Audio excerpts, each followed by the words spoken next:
What I then want you to do, please, is write down the 4, or circle the 4 most important ones in each of those categories. So what you're looking for is a balance of quite a few 1-year ones, 3-year, 5-year and 10-year, okay? If you've got a lot that have got 10 next to them, you need some shorter term goals, which that's raised for you today, yeah? So if you've got a lot that have got 10 to them, you're perhaps putting off achieving things, I don't know. If you've got a lot that have got 1 next to them, you're perhaps not seeing long term, so perhaps that's something you need to work on. Not massive issues, but you want a bit of a balance, okay? If you've got 4 in each category, don't worry if you haven't for now, but choosing the 4 most important in each of those 4 categories. And once you've done that, you've just made 16 goals. How cool is that? You've just done 16 goals in like 5 minutes.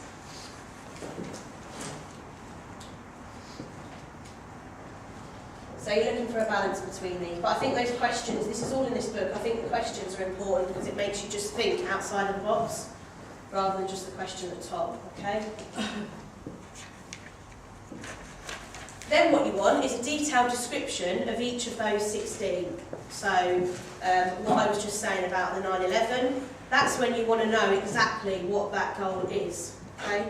So a detailed description. So if you've got on there a new kitchen, what colour is your kitchen going to be? I'm saying all girly things here, aren't I? If you want a new kitchen, what colour kitchen is it going to be? What size? What material? Yeah? What's it going to smell like in your new kitchen? This might sound odd, but you need to do these things, okay? This makes it real, it makes it specific, and when it's specific, and once they're inside of you, they do something to you, they change you, okay?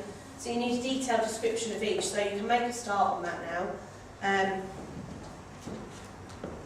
Depending what your goal is, will depend how much detail you go into, but the more detail you go into on each one, the better for you.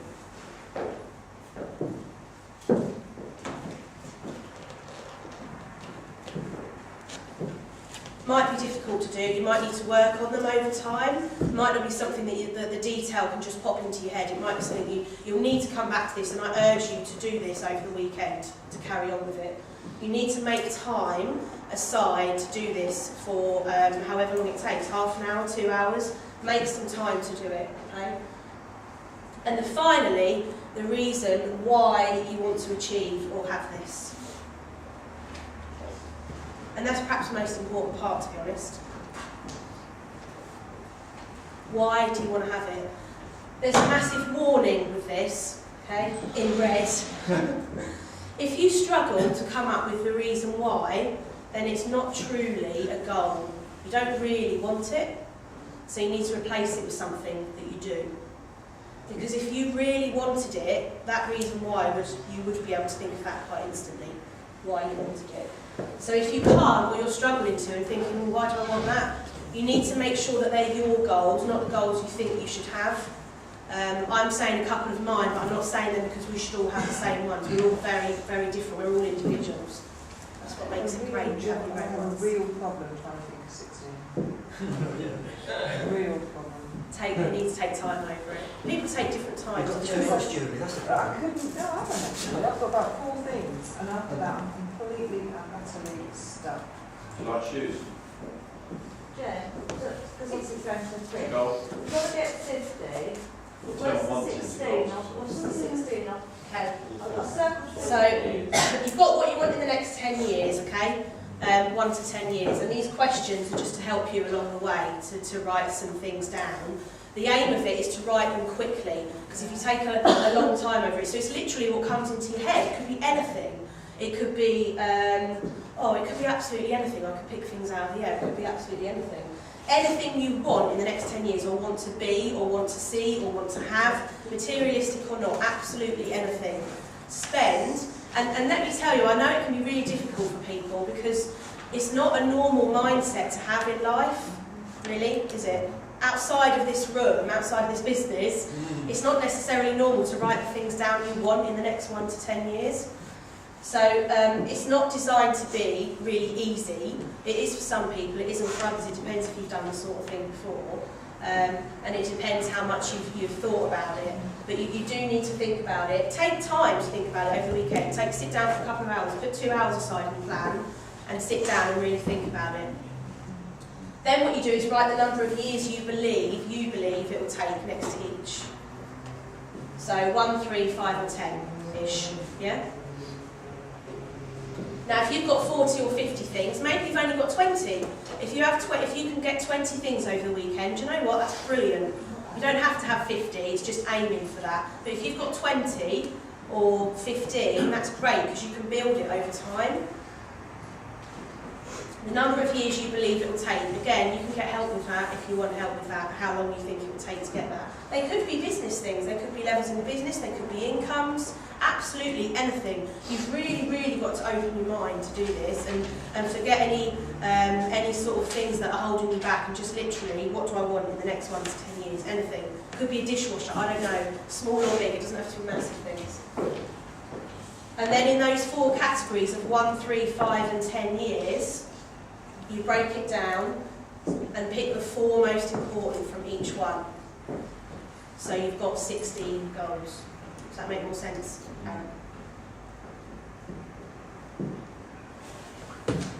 So if you've got 40 goals, for example, just as an example, and you've got 10 in the 1-year category, 10 in the 3-year, 10 in the 5-year and 10 in the 10-year, pick the 4 most important of each of those 10. Oh, what? I said 6 and I'm so I've put it as one. I'm listening and not looking at that right there. If you buy this over the weekend, it's in here and he breaks it down even further. This is just obviously simplifying it. I just wanted you to leave with some goals, but it breaks it down in this book, and you can read through the chapters of how to do it, and he tells you how to sit down and obviously think of how to do it. But basically, you'll end up with 16 goals there, okay? You then have the detailed description of each, what it feels like, smells like, how it feels to have it, and then the reason why you want it, okay? And as I said, if you struggle to come up with a reason, then you need to replace it with something else, because it's probably not really a goal, okay? Once you've got these, and once you've done this, carry them on you at all times. So, whoops. I've got these here today to show you. So examples of this is like a journal, dream journal, where you write everything down inside. And then wallet cards is having your goals like on a credit card size laminated piece of paper in your wallet. Having pictures in your car. Again, do you know what? You're going to have people probably that come into your house and say, what have you got that on the wall for? Yeah. What's that in your car for? When you pull your visor down and there's a picture of whatever it is. But do you know what? Don't let anybody burst your balloon, as Jackie says, because you're doing this for you. You're not doing this for the people that laugh at you or question you. You're doing it for you. So you need them on you because it goes into your subconscious. So if you've got a picture of the house you want inside the cupboard at home where the coffee is, every time you open that cupboard, you may not actually register that you've seen the picture, but you do. Your brain takes it in, your subconscious takes it in. And the more it sees it, what your brain believes is real, if that makes sense. What your subconscious takes in as what's real is. So the more you've got them on you, and that's why we always say having them around you and having goal boards, is because it does do something to you. We're not just saying it because, you know, for the sake of it. So having journals, the detailed description of each at the top, the reason for that is because your goals need to be as clear and alive as possible for them to become real inside you. And when they're real inside you and you 100% believe that you're going to have it, you'll go out and you'll do whatever it takes, trust me, to get that goal, basically. So examples of goal boards, I've got a couple of mine here. They don't have to be this neat, this is just me. I like laminating. I like stationery. So, a couple of my goal boards here. We've got, I've got travelling on here. We've always wanted to travel. There's usually alcohol involved as well, cocktails. Travelling the world, I've got here, fly first class everywhere. Europe, parts of Europe, all parts of America, Disney, lots of sightseeing, stay in 5-star hotels, create wonderful memories and have the time of our lives. And do you know what? It feels deserved. Because when you go through the journey of your goals, you'll feel like you deserve it, yeah? Because you become the sort of person that does deserve it. So,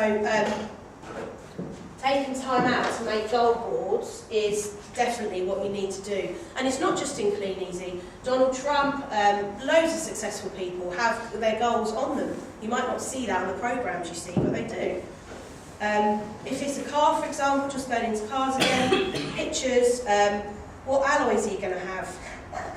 Are you going to have the Porsche crest stitched on the head restraints for like an extra £400? Yeah! So having these things down, once you're excited, once you've got these in place, you become excited, you change as a person. And it shows not only to you and your results, but to the people around you, to your team, to the people that know you, and also to the prospects you see, okay? They need to be really, really clear.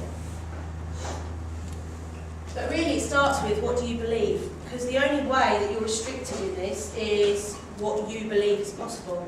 So when I was saying about listing things that pop into your head that you want in the next 1 to 10 years, I bet most of you, or all of you, because I did when I did it, something could pop into my head and I'd be like, no, I won't write that down, because you don't believe it.